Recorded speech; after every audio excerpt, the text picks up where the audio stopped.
বিশ্ব নবীর উপরে কোরআন নাজিল হয়েছে মুসলমান। আমি যে কোরআন আপনাদের সামনে তেলাওয়াত করেছি, এই কোরআন আল্লাহ তাআলা নবীর উপরে নাজিল করেছেন আর বলেছেন ওয়ানুনাজ্জিলু মিনাল কুরআনি মা হুয়া শিফাউ ওয়া রাহমাতুল লিল মুমিনিন। আল্লাহু আকবার। নবী, আমি আল্লাহ আপনার উপর যে কোরআন নাজিল করেছি, এই কোরআন আমি মুমিনের শেফার জন্য, মুমিনের মুক্তির জন্য নাজিল করেছি। আল্লাহু আকবার। মুসলমান, আল্লাহর নবী, বিশ্ব নবী রাহমাতুল লিল আলামিন, একদিন নবীজি মসজিদের পাশ দিয়ে হেঁটে যাচ্ছেন, মসজিদের নববীর পাশ দিয়ে হেঁটে যাচ্ছেন। এই কোরআন তেলাওয়াত শুধু আল্লাহর নবী নিজেই করতেন না, আল্লাহর নবী অন্যের জবানে কোরআন শুনতেও ভালোবাসতেন। আল্লাহ রাসূল অন্যের জবানেও কি কোরআন শুনতে ভালোবাসতেন। কোরআন যার উপর নাজিল হয়েছে তিনি তো কোরআনের কান্ডারি, তিনি নিজেও তো কোরআন পড়তেন। তাহাজ্জুদে লম্বা লম্বা সূরা দিয়ে তাহাজ্জুদে আল্লাহ রাসূল কোরআন পড়তেন, সব সময় কোরআন পড়তেন। এমন কি আল্লাহ রাসূল অন্যের জবানেও কোরআন শুনতে ভালোবাসতেন। সুবহানাল্লাহ বলেন। হাদিসের মধ্যে আসছে আল্লাহ নবী মসজিদে নববীর পাশ দিয়ে হেঁটে যাচ্ছেন। রাসূলের একজন সাহাবী ছিল যার নাম হলো আবু মুসা আশআরী। নাম কি? এই সাহাবীর নামটা মনে রাখেন, অনেক বড় জলিল কদর একজন সাহাবী ছিলেন, সাহাবী আবু মুসা আশআরী। তিনি ছিলেন কোরআনের কারি, তিনি ছিলেন কোরআনের কারি, অনেক সুন্দর করে কোরআন পড়তে পারতেন। আল্লাহর নবী মসজিদে নববীর পাশ দিয়ে হেঁটে যাচ্ছেন, হঠাৎ করে আল্লাহ রাসূলের কান মোবারকে কোরআন তেলাওয়াতের আওয়াজ ভেসে আসতেছে। আল্লাহ রাসূলের কান মোবারকে কোরআনুল কারীমের তেলাওয়াতের আওয়াজ ভেসে আসছে। আল্লাহ নবী জায়গার মধ্যে দাঁড়ায় গেলেন। আল্লাহ রাসূলের সাথে অনেক সাহাবীরা ছিলেন, তারাও জায়গার মধ্যে দাঁড়ায় গেলেন। সুবহানাল্লাহ। আল্লাহ নবী বললেন, সাহাবীরা দাঁড়াও দাঁড়াও, কে এত সুন্দর করে কোরআনুল কারীমের তেলাওয়াত করে? কিছু সাহাবী উঠে বলল, ওগো নবীজি, আপনার প্রিয় সাহাবী আবু মুসা আশআরী কোরআন পড়তেছে। আল্লাহু আকবার। আল্লাহ নবী বললেন, দাঁড়াও, আমরা আমাদের সাহাবীদের তেলাওয়াত শুনবো। আল্লাহর নবী, বিশ্ব নবী রাহমাতুল লিল আলামিন দাঁড়িয়ে দাঁড়িয়ে সাহাবীর তেলাওয়াত শুনতেছেন।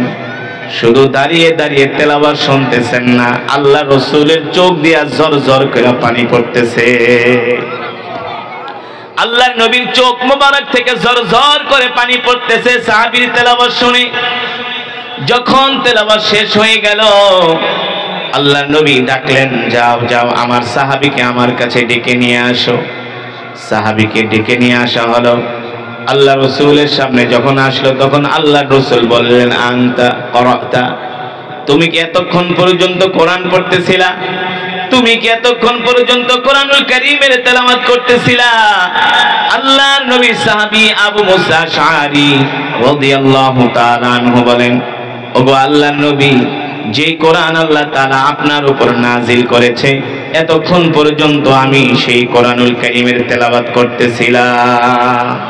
জোরে বলেন সুবহানাল্লাহ।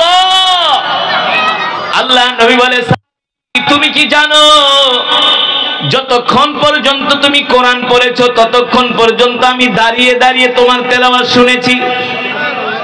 সুবহানাল্লাহ বলবেন না? আল্লাহ রাসূল বলেন, সাহাবী, তুমি কি জানো, যতক্ষণ পর্যন্ত তুমি কোরআনুল কারীমের তেলাওয়াত করেছো, ততক্ষণ পর্যন্ত আমি দাঁড়িয়ে দাঁড়িয়ে তোমার তেলাওয়াত শ্রবণ করেছি। আল্লাহর নবী একজন তেলাওয়াত দাঁড়িয়ে দাঁড়িয়ে শুনেছেন। সুবহানাল্লাহ বলেন। এই কথা শোনার পরে সাহাবীর চোখ থেকে ঝরঝর করে পানি পড়তেছে। আল্লাহ নবী ডাক দিয়া বলেন, লিমা তাবকিয়া ইয়া আবু মুসা আশআরী, লিমা তাবকি ইয়া আবু মুসা আশআরী, তুমি কাঁদো কেন?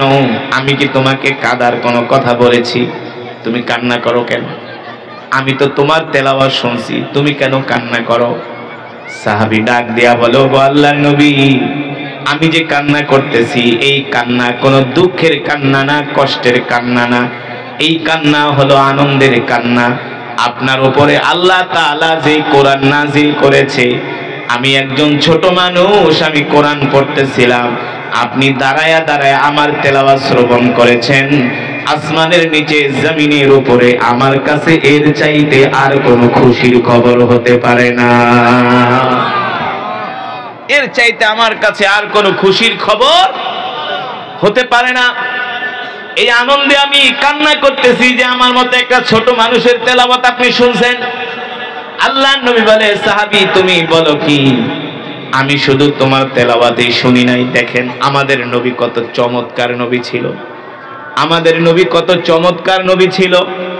আমাদের নবীর মধ্যে আল্লাহ তাআলা দুনিয়ার সভ্যতা দান করেছে, সুবহানাল্লাহ বলেন। পৃথিবীর এমন কোন ইলম নাই, এমন কোন জ্ঞান নাই আল্লাহ তাআলা আমার নবীকে দান করেন নাই।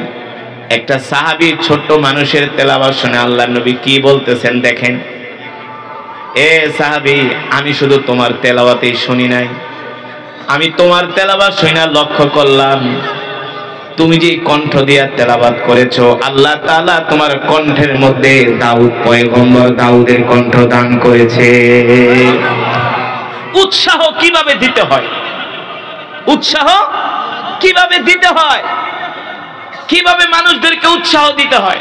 আর আমরা তো কই তুমি কি পড়ছো, তোমার পড়াই সুন্দর না, না আরে এমনি পড়ে নাকি, এটা কোনো কথা? কিছু শিখা আসো নাই? এই যাদের আকল কম শুনে রাখো, তিনি রহমাতুল লিল আলামিন, আল্লাহু আকবার। সাহাবী তুমি কি মনে করছো তোমার তেলাওয়াতে আমি শুনি নাই? তোমার তেলাওয়াত শুনে আমি ভাবতেছি তোমার কণ্ঠের মধ্যে আল্লাহ তাআলা পয়গম্বর দাউদের কণ্ঠ দান করছে। এই কথা শুনে সাহাবী আরো কাঁদতেছে। প্রশংসা করছেন কে? আল্লাহর নবী। আরো জোরে বলেন, আমার কথা বুঝতেছেন? প্রশংসা করছেন কে? আল্লাহ রাসূল বলেন, সাহাবী তোমার তেলাওয়াত শুনে আমার কাছে মনে হয়েছে আল্লাহ তাআলা তোমার কণ্ঠের মধ্যে পয়গম্বর দাউদের কণ্ঠ দান করেছে। পয়গম্বর দাউদ আলাইহিস সালামকে আল্লাহ তাআলা এমন একটি কণ্ঠ দান করেছিলেন, পয়গম্বর দাউদ আলাইহিস সালাম যখন জবর থেকে তেলাওয়াত করতেন, সমুদ্রের মাছগুলো লাফায় লাফায় জমিনে উঠে যেত। আকাশের উড়ন্ত পাখি তাদের উড়া বন্ধ করে জমিনে পড়ে যাইত।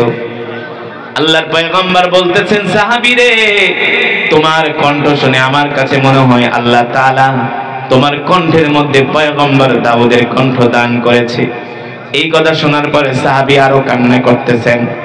আল্লাহর নবী বলে, সাহাবী তুমি কি জানো এই যে এত সুন্দর করে তুমি কোরআন পড়তে পারো, আল্লাহ তোমার জন্য কি পুরস্কার রেখেছেন? সাহাবী বলে, আল্লাহ রাসূলই ভালো জানেন। আল্লাহর নবী বলেন, সাহাবী তুমি যে এত সুন্দর করে কোরআন পড়তে পারো, এই কারণে আল্লাহ তাআলা তোমার ইন্তেকালের পরে তোমার জন্য জান্নাত রেডি করে রেখেছে। এই কোরআন এমন এক কিতাব, আজকে আমরা মুসলমানরা কোরআন পড়ি না, আমাদের সন্তানদেরকে আজকে কোরআন শিখাই না, ঠিক কিনা বলেন? আমাদের সন্তানদেরকে আজকে স্কুল ইংলিশ মিডিয়াম স্কুলে আমরা ভর্তি করি। এক একটা স্কুলে ভর্তি করতে 10-12 লক্ষ টাকা খরচ হয়। কথা বলেন, সত্য নাকি মিথ্যা? এক একটা স্কুলে ভর্তি করতে গেলে 10-12 লক্ষ টাকা খরচ হয়। আমাদের সন্তানদেরকে আমরা ইংলিশ মিডিয়ামে পড়াই, আমাদের সন্তানদেরকে আমরা কোরআন শিখাই না। হাসরের ময়দানে আল্লাহ তাআলা বলবে, এই তুমি কোরআন পড়ো নাই কেন?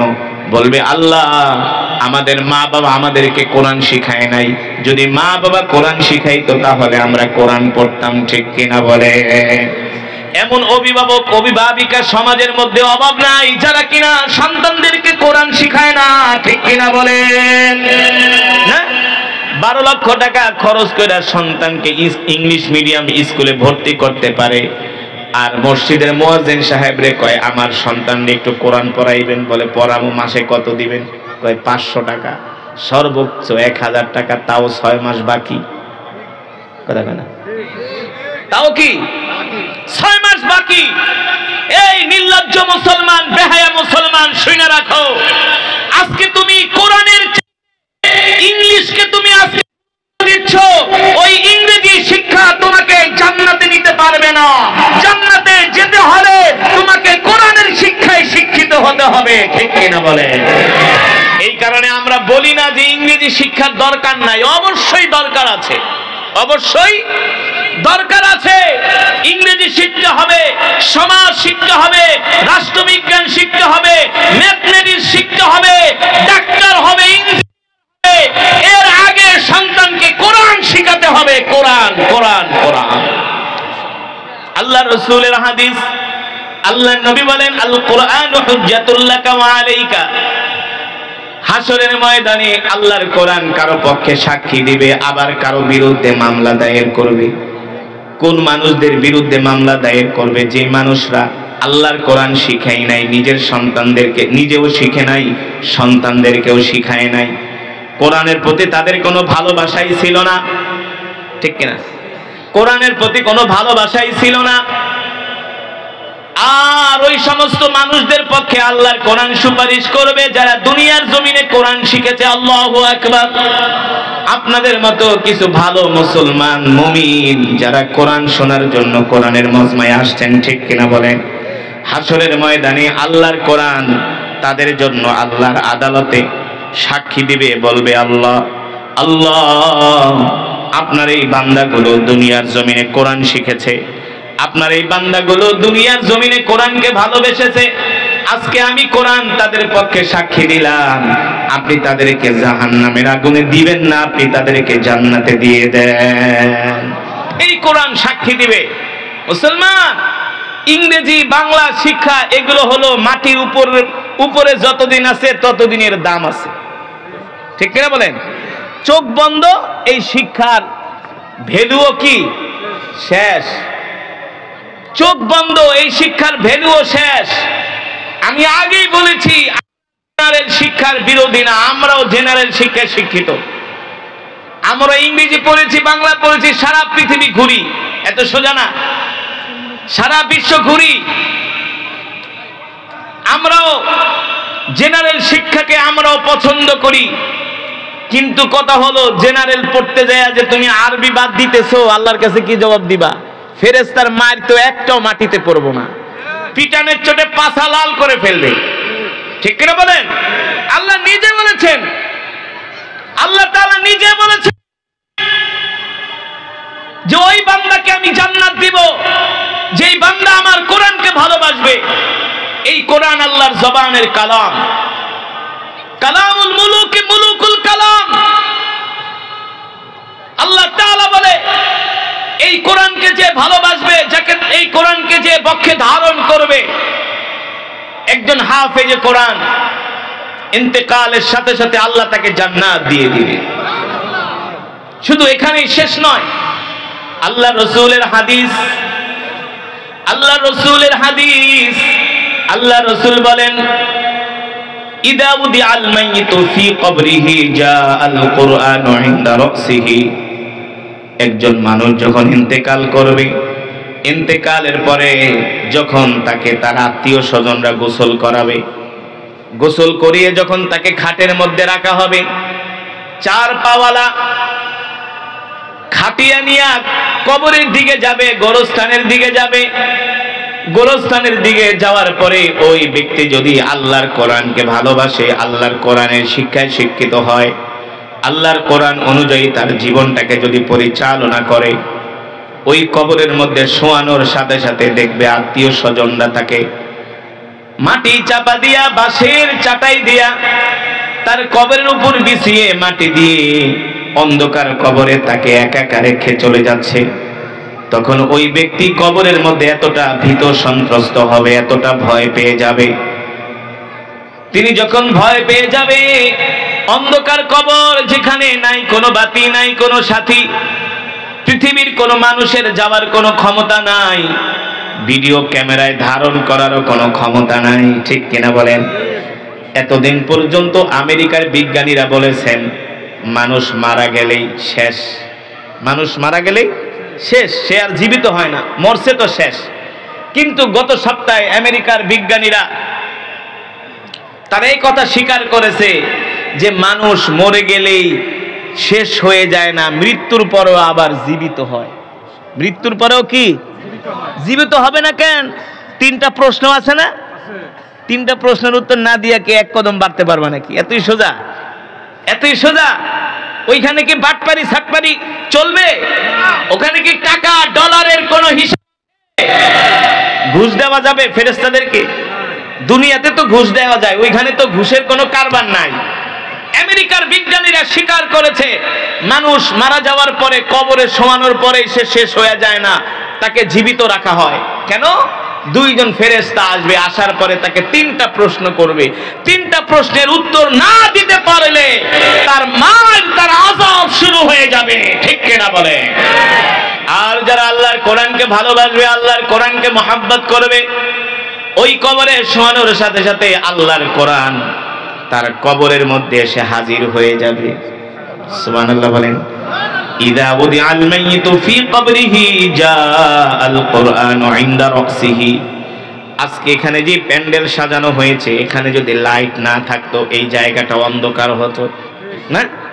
ঠিক কবর 3.5 হাত একটা জায়গা, 3.5 হাতের একটা ঘর। ওই কবরে কোনো দরজা নাই, জানালা নাই, সেখানে আত্মীয় স্বজনও যেতে পারবে না। একাকিত্বর ঘর, কবরের ঘর। ওই ঘরের ভিতরে মানুষ যখন একাকিত্বভাবে ভীত সন্ত্রস্ত হয়ে কবরের মধ্যে শুয়ে থাকবে, হঠাৎ করে আল্লাহর কোরআন তার কবরে এসে দাঁড়িয়ে যাবে, তার কবরটাকে আলোকিত করবে। সুবহানাল্লাহ বলেন। এবার আল্লাহর কোরআন বলবে, বন্ধু তুমি ভয় পেও না, তুমি ঘুমাও, আমি তোমাকে পাহারা দিতেছি। সুবহানাল্লাহ বলেন। আল্লাহর কোরআন তাকে সাহস দিবে। কাদেরকে সাহস দিবে? যারা আল্লাহর কোরআন শিখেছে, আল্লাহর কোরআন অনুযায়ী আমল করেছে, বুঝেন নাই? তাদেরকে আল্লাহর কোরআন সাহস দিবে, বলে ঘুমাও ঘুমাও, চিন্তা করো না, আমি তোমার সাথে আছি। এবার দুইজন ফেরেশতা তার কবরে আসবে। আল্লাহর নবী বলেন, দুইজন ফেরেশতা আইসা তাকে তিনটা প্রশ্ন করবে। মার রব্বুকা ওয়া মান দীনুকা ওয়া মান নাবিয়ুকা। তিনটা প্রশ্ন করবে। তিনটা প্রশ্ন করার পরে আল্লাহর কোরআন বলবে, মিন আইনা জিতা, কোত্থেকে আসতো? বলে জিতু মিনাল আরশ। জিনা মিনাল আরশ, আমরা আরশ থেকে আসছি। কেন আসছো? বলে এই যে কবরে যে শুয়ে আছে তাকে আমরা তিনটা প্রশ্ন করার জন্য আসছি। আল্লাহর কোরআন বলবে, উখরুজ মিনাল কবর, বের হও, বের হয়ে যা কবর থেকে। ফেরেশতারা বলবে, কেন আমরা বের হব? আমাদের কাজ হলো প্রশ্ন করা। আল্লাহর কোরআন বলবে, না না না, প্রশ্ন করতে দেওয়া যাবে না। বলে কেন?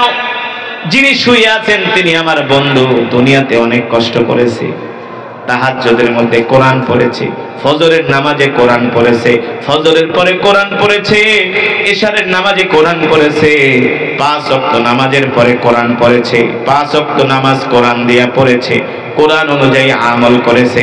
আজকে আমি কোরআন তার সাথী আর সঙ্গী হয়ে গেছি, আজকে আমি কোরআন তার সাথে আছি, তোমাদেরকে প্রশ্ন করতে দেওয়া হবে না। এবার ফেরেশতারা বলবে, কি আপনার পরিচয়? আল্লাহর কোরআন বলবে, শোনো, তোমরা হলা আল্লাহর বিশেষ বাহিনী, একদল ফেরেশতা, তোমাদের পাওয়ার আছে, ক্ষমতা আছে, কিন্তু আমার চাইতে তোমাদের পাওয়ার ক্ষমতা বেশি না। তার কারণ হলো তোমরা হলা আল্লাহর গোলাম ফেরেশতা, আর আমি হলাম স্বয়ং আল্লাহর জবানের কালাম। আমি হলাম আল্লাহর জবানের কালাম। মুসলমান, এই কথাগুলো এখন গায়ে লাগবে না, চোখ দুইটা বন্ধ হোক, কোনো কিছুই কাজে আসবে না। ঠিক কিনা বলেন? কোনো কিছুই কাজে আসবে না।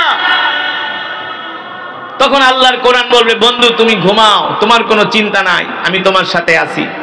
আল্লাহর কোরআন তাকে জাহান্নাম থেকে মুক্ত করে দিবে। মিজানের পাল্লার কাছে যাবে, ফেরেশতারা বলবে, তোমার নেক পাল্লায় দেওয়ার দরকার নাই, তোমার সাথে আল্লাহর কোরআন আছে। এবার পুলসিরাতের কাছে যাবে, যে দেখবে চুলের চেয়ে চিকন, হীরার চেয়ে ধার, ওই পুলসিরাত কিভাবে পার হবে? আল্লাহর কোরআন বলবে, চিন্তা করো না, এখানে জামাত হবে কিংবা মসজিদে জামাত হবে। আল্লাহ তাআলা আমাদের সকলকে তৌফিক দান করুন, যে কথাগুলো বললাম এই কথাগুলোর আমল করার।